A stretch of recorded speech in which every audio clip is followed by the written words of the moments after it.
দর্শক, ভোলার রতনপুরে দুই চেয়ারম্যান প্রার্থীর মধ্যে ধাওয়া পাল্টা ধাওয়া হয়েছে। বিস্ফোরণ ঘটনা হয়েছে ককটেল। এতে আহত হয়েছেন 5 জন। এই বিষয়ে আরও তথ্য জানাতে সরাসরি যোগ দিচ্ছেন আমাদের সহকর্মী আদিল হোসেন তপু। তপু, কখনকার ঘটনা এটি? হতাহতের সংখ্যা কি আরও বেড়েছে কিনা? যারা আহত হয়েছেন তাদের অবস্থা এখন কেমন?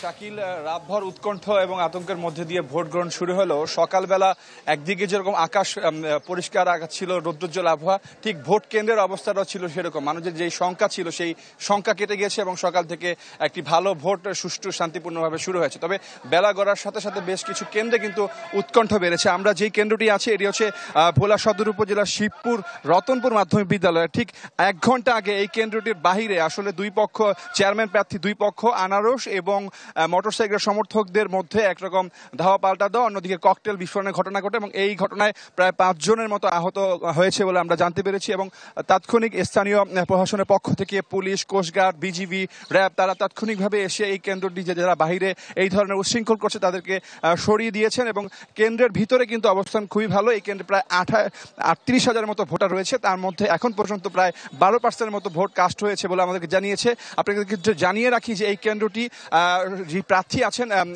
মোটরসাইকেল তারই এলাকা, সেই হিসাবে আসলে একটা প্রভাব বিস্তার থাকে। সেই কারণেই মূলত দোনো পক্ষেরই একটা সমস্যা, এখানে সংঘর্ষ ঘটনা ঘটেছিল।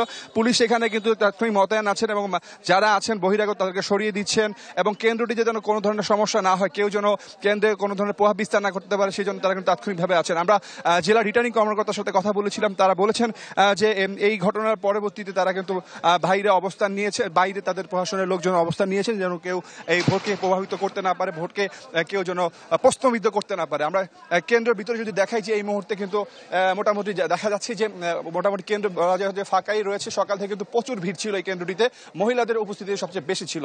তো মোটামুটি ভোলার 3টি উপজেলার মধ্যে আমরা বাকি 2টি উপজেলার কথা যদি বলি, বোরহানুদ্দিন এবং দৌলতখানে শান্তিপূর্ণভাবে ভোট অনুষ্ঠিত হচ্ছে। আপনাকে ধন্যবাদ আমাদের সঙ্গে যুক্ত হওয়ার জন্য। এবার উপজেলা নির্বাচনের খবর জানবো। রংপুর থেকে সরাসরি যোগ দিচ্ছেন আমাদের সহকর্মী ফখরুল শাহিন। ফখরুল, যেমনটা বলছিলাম ভোটার উপস্থিতি কম, এখন বেলা গড়িয়ে দুপুর হচ্ছে, এখন ভোটার উপস্থিতি কেমন দেখছেন?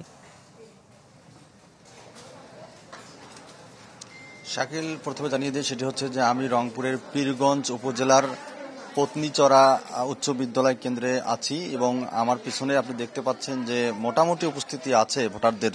এবং যেটি আমরা সকালে এই উপস্থিতি আমরা দেখি না, বিভিন্ন ভোট কেন্দ্র আমরা ঘুরেছি, সকালে উপস্থিতি অনেক কম ছিল, কিন্তু বেলা বাড়ার সঙ্গে সঙ্গে আস্তে আস্তে কিন্তু ভোটাররা আসছেন, ভোট দিচ্ছেন। এবং যে কেন্দ্রে আমি আছি সেখানে আমরা দীর্ঘ লাইন দেখতে পাচ্ছি নারীদের বিশেষ ক্ষেত্রে।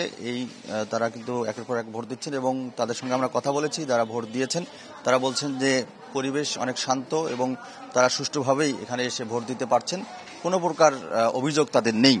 এবং আপনাকে জানিয়ে দিই সেটি হচ্ছে যে রংপুরের 2টি উপজেলায় ভোট অনুষ্ঠিত হচ্ছে। দ্বিতীয় ধাপে একটি মিঠাপুকুর আর একটি পীরগঞ্জ। মিঠাপুকুরে সেখানে চেয়ারম্যান প্রার্থী 3 জন এবং সেখানে আওয়ামী লীগের মধ্যে লড়াই হবে, আওয়ামী লীগের কারণ, এবং পীরগঞ্জে জাতীয় পার্টির সঙ্গে আওয়ামী লীগের লড়াই হবে। এখানেও 3 জন প্রার্থী রয়েছেন এবং পীরগঞ্জে ভোটার সংখ্যা প্রায় 3.5 লাখ আর রংপুর মিঠাপুকুরে সেখানে 4.5 লাখ। এই 2 উপজেলায় প্রায় 8 লাখ ভোটার কিন্তু আছেন। তো এই পর্যন্ত আমরা খোঁজ নিয়েছি 20 ভাগ ভোট কাস্ট হয়েছে, এমনটি কিন্তু প্রিজাইডিং অফিসার আমাদেরকে জানিয়েছেন এবং আশা করছেন আস্তে আস্তে এই ভোটার সংখ্যা বাড়বে। তো এই ছিল এখানকার সর্বশেষ। আপনাকে ধন্যবাদ আমাদের সঙ্গে যুক্ত হওয়ার জন্য। দর্শক, উপজেলা নির্বাচনের খবর জানাচ্ছিলেন রংপুর থেকে ফখরুল শাহিন।